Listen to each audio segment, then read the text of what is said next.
Hey, je suis contente d'être avec vous ce matin. Je suis contente d'être avec vous à la maison aussi avec vous. C'est tellement bon. Je sens tellement la présence de Dieu ici, là. Je suis sûrement pas toute seule à la sentir. La paix est là. Et ce matin, je veux juste remercier Dieu pour sa présence. Seigneur, merci parce que tu es là.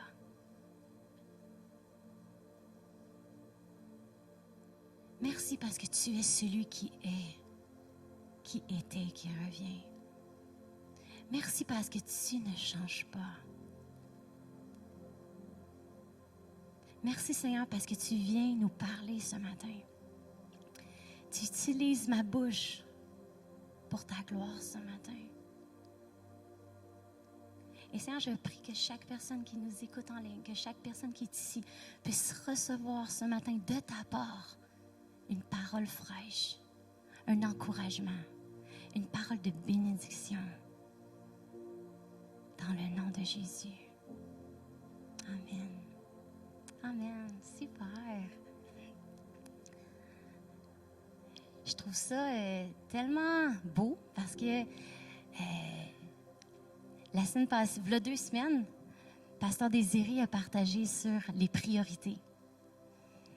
Puis, c'était tellement bon, l'importance de mettre les priorités, l'importance de suivre les priorités de Dieu. Puis c'est tellement facile des fois de suivre les priorités de la société, de suivre les façons de faire, de rentrer dans le moule. Mais le Seigneur nous demande de pouvoir regarder à lui pour avoir ses priorités. L'autre semaine d'après, Pasteur Samuel a continué sur prendre le temps d'être au pied de Jésus. Et ce matin, c'est vraiment une suite. Parce qu'il a partagé comment que Marie, l'histoire de Marthe et Marie, comment que Marthe était affairée aux choses. Parce que, dans le fond, il y a plein de gens qui arrivaient. Jésus arrivait dans sa maison. Il y a plein de gens qui arrivaient. Et dans la coutume, comme il en a parlé un peu la semaine passée, dans les coutumes, c'était, là, tu as du monde qui vient de Jésus, faut que tu reçoives, faut que tu fasses ça, faut que tu fasses. Et il nous a parlé des 3 verbes. Le verbe avoir, le verbe faire et le verbe être. Et à quel point que faut faire attention pour pas garder la pression de la société, faire. Mais comme Jésus a dit à Marthe, Marthe, tu t'inquiètes pour beaucoup de choses. C'est pas que c'était mauvais, mais une chose est plus importante, c'est de venir à mes pieds. Et je veux continuer sur la même ligne que Sam a apporté la semaine passée, sur être aligné avec Christ. Et si je pourrais donner un titre au message que j'ai sur mon cœur, c'est aligné avec Christ pour montrer sa gloire, pour refléter sa gloire. Et dernièrement, l'année passée, dans le fond, je commence avec ça. L'année passée, j'ai eu les GU intensifs. Et après une session, on a un super bon temps dans la présence de Dieu. C'était tellement bon. Mais je sentais que Dieu me disait, OK, Émilie, je veux que tu restes encore un petit peu plus. Et je me suis trouvé un coin, là, je me suis couchée à terre. Puis j'ai commencé à prier puis intercéder pour l'Église. Je sentais vraiment l'Église de Jésus-Christ. Puis je priais, puis c'était vraiment intense. Puis soudain, j'ai vraiment eu une vision et je voyais un dos. J'ai vu un dos comme qui était en train de se redresser, une colonne qui se redressait. Puis Seigneur, j'ai senti Dieu qui me disait, Émilie, je suis en train de redresser mon Église. Je veux la redresser pour qu'elle soit belle et glorieuse. Et c'est le cœur du Père qu'on soit belle et glorieuse en tant qu'Église de Jésus-Christ. Puis à travers toutes les situations qui nous arrivent, le Seigneur, il veut nous parler. Il veut qu'on s'arrête. Puis qu'on lui demande, OK Seigneur, qu'est-ce que tu veux? C'est quoi, encore on revient à la semaine passée, c'est quoi les priorités? C'est le temps de prendre le temps avec Jésus pour poser les vraies questions. Le Seigneur, est-ce que j'ai des choses dans ma vie que tu dois redresser? Et en tant que corps. Et je trouvais ça cute parce que cette semaine, je racontais l'histoire à Abigail d'Esther, justement.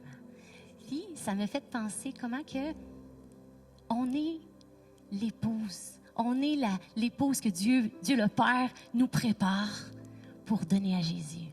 Et dans l'histoire d'Esther, on voit tous les rois dans ce temps-là, quand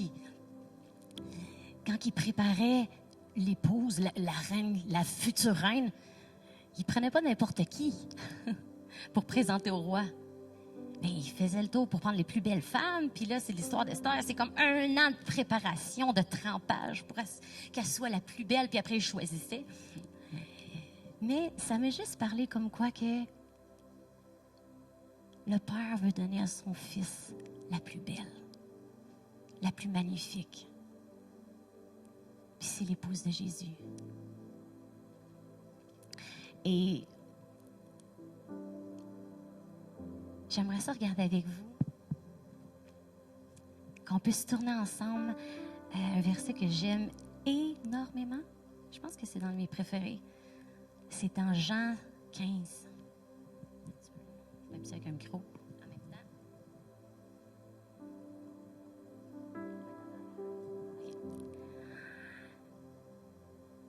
Et ça dit, c'est Jésus qui parle, « Je suis la vraie vigne, et mon Père est le vigneron.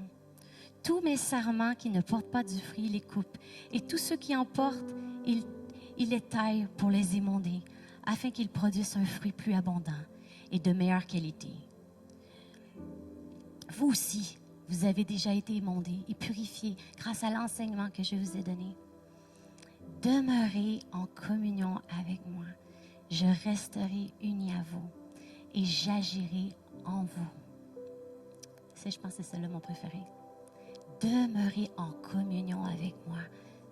Vous savez, demeurer, quand on regarde dans le grec, c'est meno, qui veut dire rester, s'attarder, patienter, être là en communion, demeurer en lui. Il dit, un sarment ne saurait porter du fruit toute seule, sans demeurer attaché au cep. Il en est de même pour vous. Si vous ne restez pas unis à moi, vous ne pouvez porter aucun fruit. Je suis le cep de la vigne, vous en êtes les sarments. Celui qui demeure uni à moi et qui découle ma vie portera du fruit en abondance. Car séparés de moi, vous ne pouvez rien faire du tout. Et à travers toutes les situations qui nous arrivent, tous les bouleversements, peut-être qu'il y en a parmi vous qui ont été ébranlés ou qui se sentent comme « Ah, qu'est-ce qui se passe? » Puis en plus, vous savez comme moi, comment il y a tellement de complots, tellement de choses qui se disent sur Facebook. Et des fois, là, on peut rentrer dans ça puis être tellement comme tiraillé d'un bord et de l'autre. Mais qu'est-ce qui nous garde? Peu importe les situations qu'on a, qu'est-ce qui nous garde? C'est d'être unis avec Jésus. Le Seigneur veut qu'on s'arrête personnellement, dire, OK, Seigneur, toi, c'est quoi tu veux? Et il y a un verset dans la parole aussi qui dit, oui, demeurez en moi. Mais en même temps, ça parle de Matthieu 6, 33, 34 nous dit, préoccupez-vous donc en premier lieu du règne de Dieu et de ce qui est juste à ses yeux. Alors tout le reste vous sera donné par-dessus le marché. Ne vous mettez pas en souci pour le lendemain. Il vous apportera ses propres soucis et ses solutions. À chaque jour sa peine. Vous avez suffisamment apporté avec celle d'aujourd'hui. C'est vrai. Et un autre dit, Jésus qui dit à Jean 5, 19, vraiment je vous l'assure. Ah non, c'est pas celui-là, je vais le dire. OK. Luc 2, 49 dit, ne savez-vous pas que je dois m'occuper des affaires de mon Père? Où je m'en vais avec ça? C'est le fait on doit prendre du temps avec lui. On doit apprendre à marcher en communion avec lui dans une nouvelle mesure, dans une plus grande mesure. On doit apprendre notre façon qu'on communique avec papa, la façon qu'il nous parle. C'est super important dans les temps qu'il vit. L'important, ça dit dans la parole, quand on fixe nos yeux vers lui, on est sûr et solide. Et nous devons être la lumière du monde. Même si les flots grondent, même s'il se passe plein de choses autour de nous, en tant qu'enfant de Dieu, on doit se réfugier en Dieu. On doit prendre le temps avec lui pour recevoir sa paix, pour pouvoir être la lumière, l'eau qu'il nous a donnée. Amen. Nous devons être la lumière. Et le verset 40... Oh! Peux-tu m'apporter mon autre Bible, s'il te plaît? Non, l'autre. Ah oui, là. OK. Excusez-moi. C'est ça, j'aime tellement cette version-là, en passant la parole vivante. C'est juste qu'il y a comme plusieurs tomes. Fait que si tu peux aller d'une place à une autre, faut que tu changes de Bible. Et cette semaine, je lisais le psaume 46, puis j'ai tellement trouvé ça bon, parce que ça parlait de, vous le connaissez, psaume 46, qui dit « Arrêtez et sachez que je suis Dieu. » Juste un petit instant. Hey, merci Mathieu. C'est ça le fun, moi, quand il y a de la louange en arrière. C'est comme... Je vais m'en venir. OK.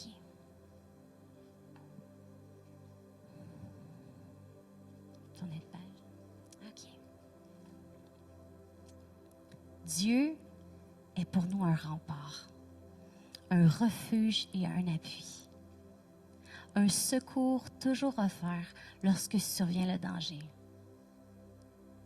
Aussi, nous ne craignons rien si la terre est secouée, si les montagnes s'effondrent et basculent au fond des mers, que les eaux, les océans grondent et bouillonnent, que les montagnes frémissent devant son emportement.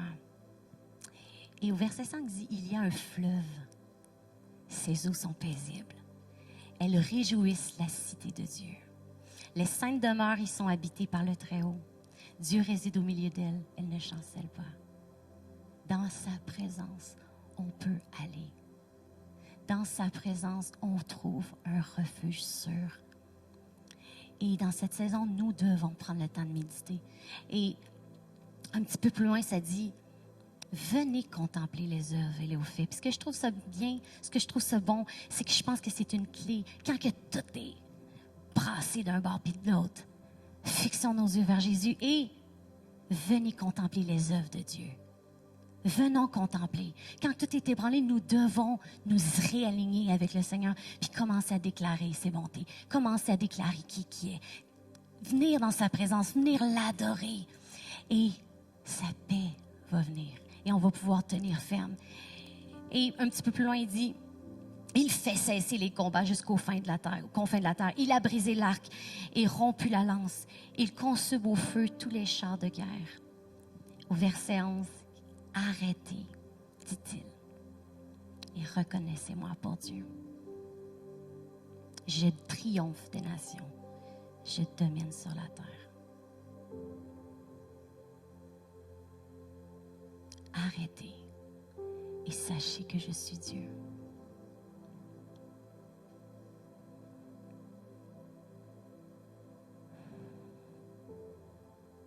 Est-ce qu'on prend le temps de s'arrêter? Et avec tout le confinement, il y a eu tellement de choses, mais en même temps, c'est comme si Dieu met son poing à terre un peu, là. C'est pas Dieu qui fait toutes ces choses-là, mais prenons le temps de réfléchir à tout ça. Est-ce que nos vies reflètent sa gloire pleinement? Et non. On a encore, comme le verset nous dit, le verset thème, je cours vers l'avant pour remporter le prix. C'est pas que j'ai tout accompli encore, mais je suis pas encore parfait, mais je cours. Mais on doit s'arrêter. Prendre le temps. Dans notre société qui court tellement rapide, on doit prendre le temps. Et c'est drôle, cette semaine aussi, quand on parle aux commandements, on est dans la nouvelle alliance. Fait que, je veux dire, les commandements, on les regarde moins ou on le sait, tue pas, aime Dieu de tout ton cœur, que les enfants honorent leur père. C'est toutes des bonnes choses. Vous savez, des fois, on oublie il y en a un là-dedans qui parle du repos. On l'oublie souvent, tu sais. Mais il est important. Oups, changer de Bible. Il est important. Des fois, le sabbat, on n'a pas vraiment besoin, tu sais, on l'a comme tassé. Mais je crois sincèrement, puis ce qu'on le voit dans Hébreux 4, on a besoin de prendre des repos. On a besoin de prendre le temps de dire, OK, dans ma semaine, est-ce que je fais juste courir? Est-ce que je prends mon temps avec Dieu? Est-ce que je prends mon temps avec mon mari? Est-ce que je prends un temps de communion avec mes frères et sœurs? Est-ce que je prends le temps de m'arrêter? Puis, je trouve ça intéressant parce que dans Romains 4, pas Romains 4, excusez, Hébreux 4. Attends un petit peu. J'aurais dû mettre des petits signets, là. Voyons.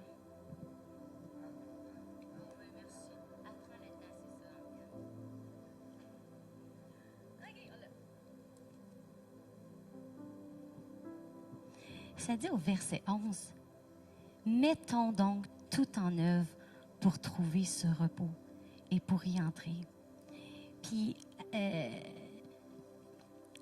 Hébreu parle de ça, dans Hébreu 4, « Entrer dans le repos de Dieu. » Puis ça dit, ici, « Il est accessible aujourd'hui. » Donc, c'est sûr que peut-être que prendre une journée au complet de telle façon,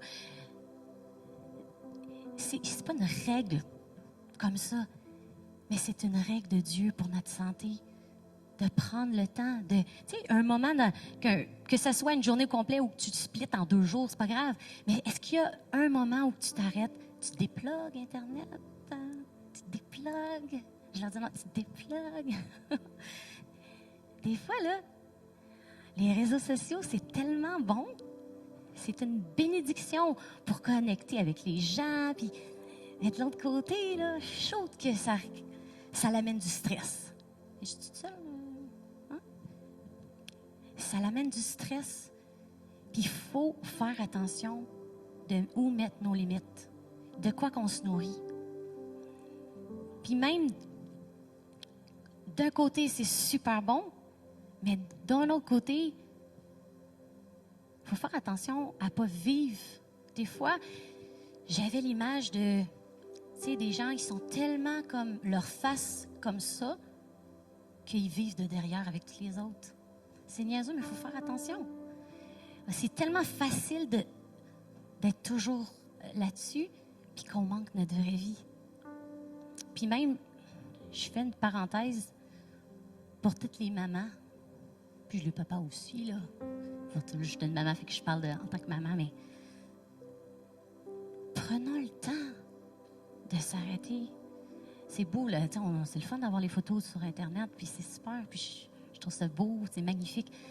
Mais c'est juste faire attention de ne pas vivre juste là-dessus. Puis, parce que si tu prends toujours des photos tout le temps de tes enfants, tu les mets toujours, mais dans un sens, tes enfants, ce qu'ils voient, c'est une maman qui est toujours sur l'ordinateur,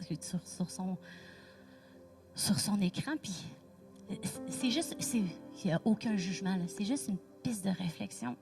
Faire attention à qu'est-ce qu'on met. Est-ce que c'est le temps? Des fois, on regarde quelque chose, puis il y a comme... Des fois, ça peut créer de l'envie, de la comparaison. Comment ça, lui, il est tombé de l'air heureux. Puis des fois, il faut faire attention, tu sais. C'est juste une parenthèse de... Juste quand on va sur Internet, juste demandons au Seigneur de... OK, Seigneur, c'est quoi ta stratégie pour ma vie? Demande au Saint-Esprit. Puis, avec le Saint-Esprit, faites-vous un plan, puis respectez-le. C'est important pour la santé de notre famille, pour nos petits-enfants, pour toute la famille au complet. C'est important de prendre le temps d'écouter le Seigneur. Fait que là, j'ai fait un petit... ouais, OK. Et dans le prendre le temps, c'est vraiment comme le... prendre le temps. J'aurais dû peut-être dire que c'était ça le titre. Non.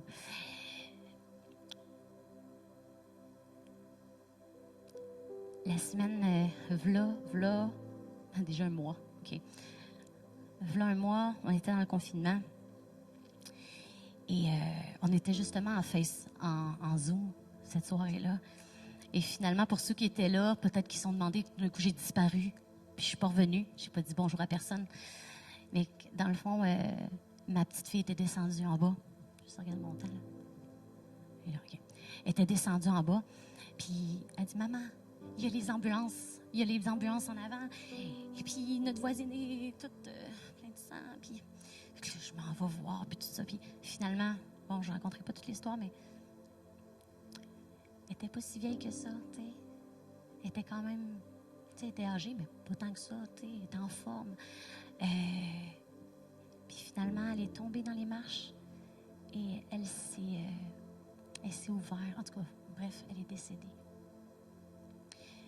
Puis ça m'a tellement fait de quoi. Mais à travers tout ça, 2 semaines avant, je vais pas en ordre, 2 semaines avant, j'étais en train de travailler, puis souvent, j'aimais ça pendant le confinement, il faisait beau, j'allais sur ma terrasse, puis je travaillais sur mon ordinateur où j'écrivais, ben je me mettais dehors. Et souvent, ma voisine d'à côté, elle s'en allait souvent en avant, elle, parce qu'il y avait plus d'ombre, puis en arrière, elle n'avait pas de gazebo, fait que ça faisait chaud. Mais cette journée-là, elle est sortie de chez elle, puis elle a commencé à jaser avec l'autre voisine d'à côté. Puis là, j'ai juste été dire, ben, je vais aller lui dire bonjour. Puis dans mon esprit, le Seigneur dit, là, tu t'arrêtes. Puis tu parles avec elle, that's it. Fait que j'ai fait, OK, super, c'est pas grave. Le reste, ben, je le ferai plus tard. Puis je me suis assise. On a jasé, mais tu sais, comme on a été profond, là, j'ai raconté mon témoignage, j'ai raconté comment que Dieu avait mis sa main quand j'avais une Néhémie, que j'avais failli perdre mon bébé, puis que j'étais toute déboussolée parce qu'il y a toutes sortes de choses qui se passaient dans mon cœur, puis que comment que j'avais été vers Dieu, puis j'ai dit, Seigneur, qu'est-ce que toi t'en penses? C'est quoi ton mot? S'il faut que je le perde, mais sinon, je vais me battre jusqu'à la fin, si jusqu'à temps qu'il meure, au pire, je prierai pour la résurrection, peu importe, tu sais. J'étais comme, Puis là, je me suis arrêtée. Puis là, je pleurais, tu sais, j'ai dit, Seigneur, toi, tu dis quoi? Puis je raconte ça, puis je me souviens à ce moment-là, j'ai vu une image, une vision je me voyais traverser un fil de fer, puis je voyais 2 anges qui étaient de chaque côté de moi. Et le Seigneur, je sentais qu'il me disait, tu vas passer à travers. J'étais avec toi, tu sais. Puis je partageais tout ça. Et Dieu a pris soin de moi à travers tout. Puis cette journée-là, juste pour finir la parenthèse, cette journée-là, j'ai perdu mes os. J'avais même pas 20 semaines encore. J'ai perdu des os. C'est super dangereux. Mais j'étais tellement en paix parce que j'avais été vers Dieu pour lui demander son opinion. Puis il m'avait dit, Émilie, ça va bien aller. Puis j'avais une paix qui était sur moi. Même si le reste de ma grossesse, ça n'a pas été facile. Là. J'ai mon accouchement. Dieu était avec moi jusqu'au bout. Puis Néhémie est là. Il est vivant, puis il est plein de vie. Et je racontais ça, bref.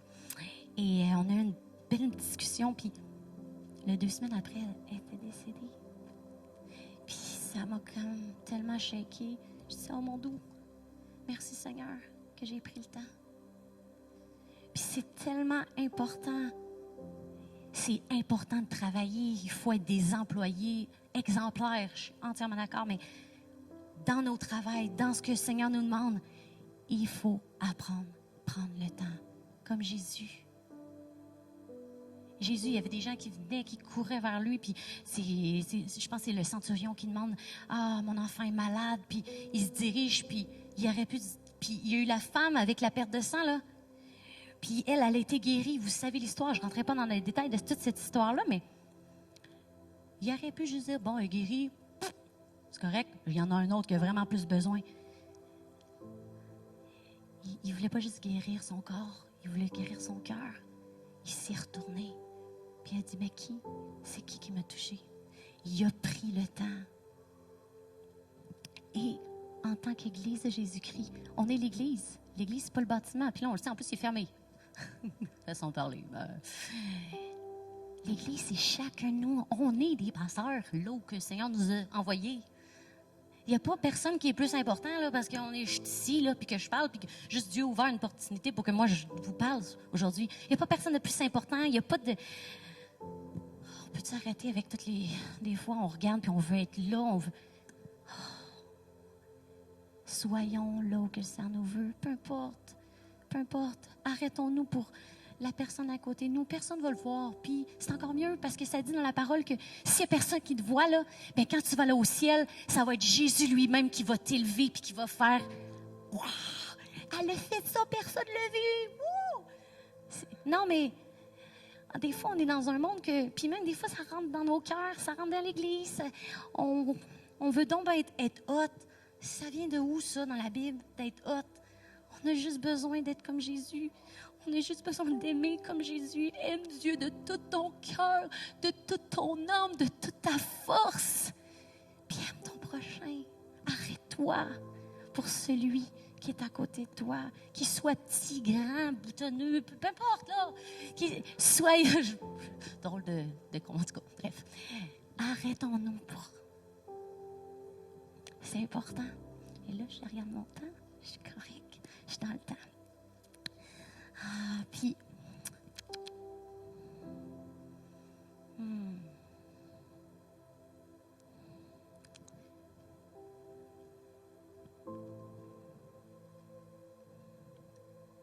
C'était tellement beau, le chant captivé. Captivé par qui tu es.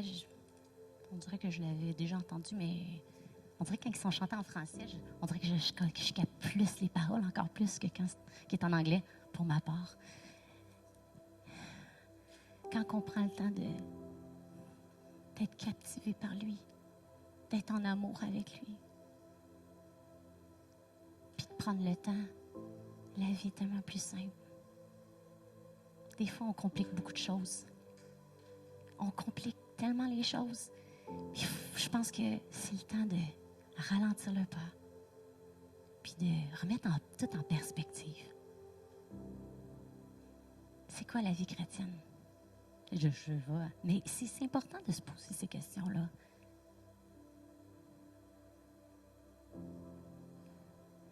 C'est de se prendre le temps de se rassembler ensemble pour s'aimer, pour s'encourager. C'est important. Tu sais, quand on regarde Acte 2, 46, ça disait qu'ils se rassemblaient, puis là, il y avait des temps où que les nouveaux chrétiens se faisaient enseigner. Tout le monde ensemble, on se faisait enseigner par les apôtres. Et après, c'est quoi ça disait? Ils se rassemblaient au temple. Et après, ils se rassemblaient au temple, mais dans Acte 2, 46, je ne sais pas si tu l'as... Non, c'est pas grave. Mais ça dit, mais ils rompaient le pain ensemble. Ils prenaient la communion ensemble. Prendre le temps de communier, prendre le temps de prier ensemble, prendre le temps de vivre ensemble. Tu sais, c'est tellement important. C'est tellement bon. Et vous savez, pour moi, là, quand on va réaliser chacun de nous qu'on est des prêtres et des prêtresses, là où qu'on est, puis qu'on va prendre le temps, puis on le fait. Je sais qu'il y en a plein qui le font, puis qu'on le fait, mais c'est comme si le Seigneur dit, OK, encore plus. Nos voisins, là, les gens avec qui on travaille, là, ils ont besoin de nous voir en santé. Parce qu'ils ont besoin de voir Jésus en action. Puis c'est nous. On est l'espoir. C'est nous autres l'espoir. L'Église, c'est pas un bâtiment, c'est chacun de nous qui se rassemble, qui s'aime, puis qui s'encourage. Hey, j'ai parlé à telle personne cette semaine, tu pries pour moi? La fille, elle vit. Ah ouais, on va prier ensemble pour elle. Puis là, toi, tu retournes, puis tu continues à faire l'œuvre que le Seigneur a mis dans ton cœur pour cette personne-là. Tu continues à l'aimer, puis Dieu ouvre les portes, puis là, tout d'un coup, hey, t'es quelque chose de différent. Puis là, tu commences à dire, mais... Puis Dieu ouvre les portes, puis hey, ça dit là, dans Acte 2 là, que à chaque jour, Dieu rajoutait à l'Église. Wow, on a quand même un pas à faire. Mais c'est pas de la condamnation, je dis, c'est juste on a besoin d'être bien. Puis pour être bien, on a besoin de s'arrêter. Prendre notre sabbat des fois, dépluguer, prendre notre temps avec Jésus, prendre notre temps avec notre mari, prendre notre temps avec notre famille. Prendre le temps de communier ensemble, partager la vie, partager nos témoignages de vie avec nos enfants. Pas obligé de dire, bon, on va tout... juste, hey, on mange. Hey, ce que Dieu a fait cette semaine. Dans la simplicité, on a besoin de revenir un petit peu à la simplicité. De vivre ensemble, de s'aimer. C'est ça. Je vais finir avec... Je vais finir avec quoi? Parce que j'ai comme un peu divagué un peu. OK, je vais lire ça ici. Ah, Jésus. 5. OK. Éphésiens 5. Comme des enfants imitant leur père, vous de même, enfants bien-aimés de Dieu. Suivez en tout point son exemple. Que votre vie soit régie par l'amour. Agissez comme le Christ qui vous a tant aimé, qui s'est offert en sacrifice à Dieu pour vous, comme une véritable offrande dont le parfum plaît à Dieu.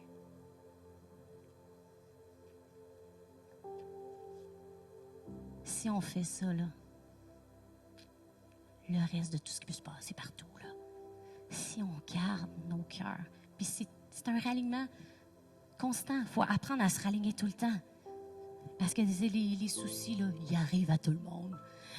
Dans mon quotidien, les crises, puis là, Émilie, panique pas, raligne-toi. Bon, on va gérer la situation. Tu sais, c'est de se raligner constamment, que ce soit avec notre famille, que ce soit... c'est le quotidien d'apprendre à avoir notre temps de rest avec Dieu, notre temps de repos, de sabbat avec lui, avec notre famille. Puis après, ben, c'est de rester connecté. Puis d'apprendre à écouter sa voix. Puis s'il dit, OK, là, tu travailles, là, tu... Oh, prendre le temps. Imitons Jésus.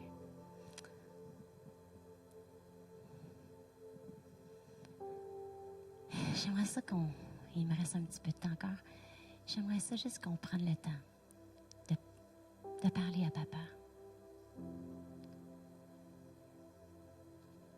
De juste,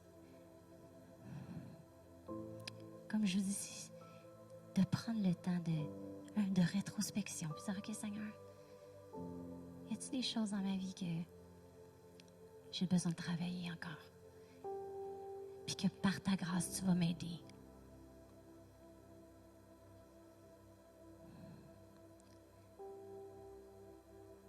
Papa d'amour, merci pour ton amour. Merci, tu es tellement bon. Merci parce que tu nous corriges, tu nous redresses. Parce que tu veux faire de nous une épouse pure, glorieuse.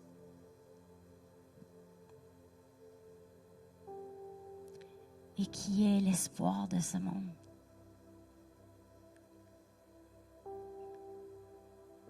Comme il est écrit dans Acte 2, ça dit, et tous les respectaient. Seigneur, qu'on puisse tellement être remplis de toi, que les gens viennent pour demander conseil, que les gens ils viennent vers nous et qu'on puisse juste relâcher ton royaume parce qu'on a une connexion avec toi, qu'on est des portails de ta présence, peu importe là où tu nous envoies.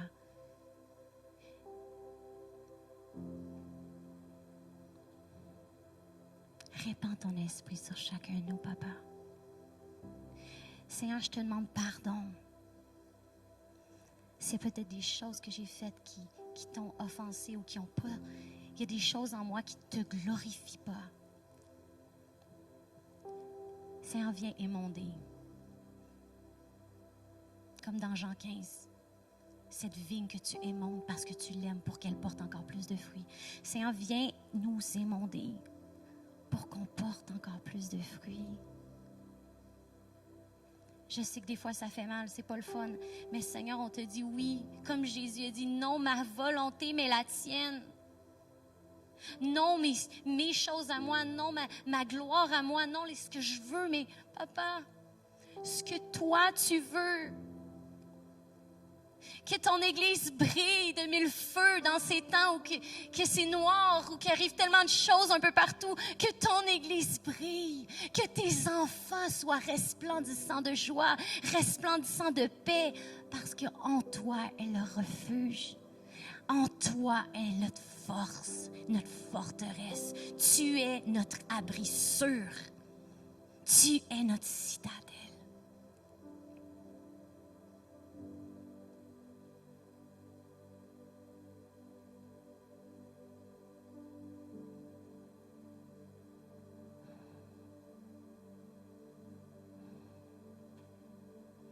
Seigneur, je veux te prier aussi pour chaque maman, chaque papa. Ta grâce, ta paix, ta patience, ta bonté, ta maîtrise de soi. Je veux te prier pour chaque enfant, pour chaque jeune adulte. Je prie pour chaque jeune adulte, tu donnes la sagesse dans tous les défis d'aujourd'hui.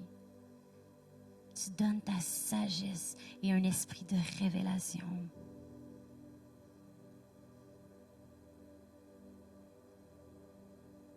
Seigneur, je prie pour le noyau familial. J'appelle ta bénédiction sur chaque couple. Dans le nom de Jésus, tu bénis ton Église sur chaque personne qui nous écoute.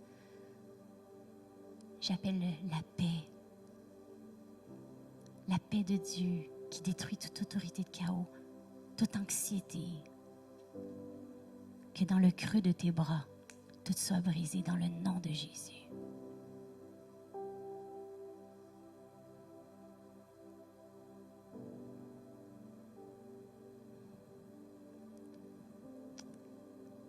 Amen.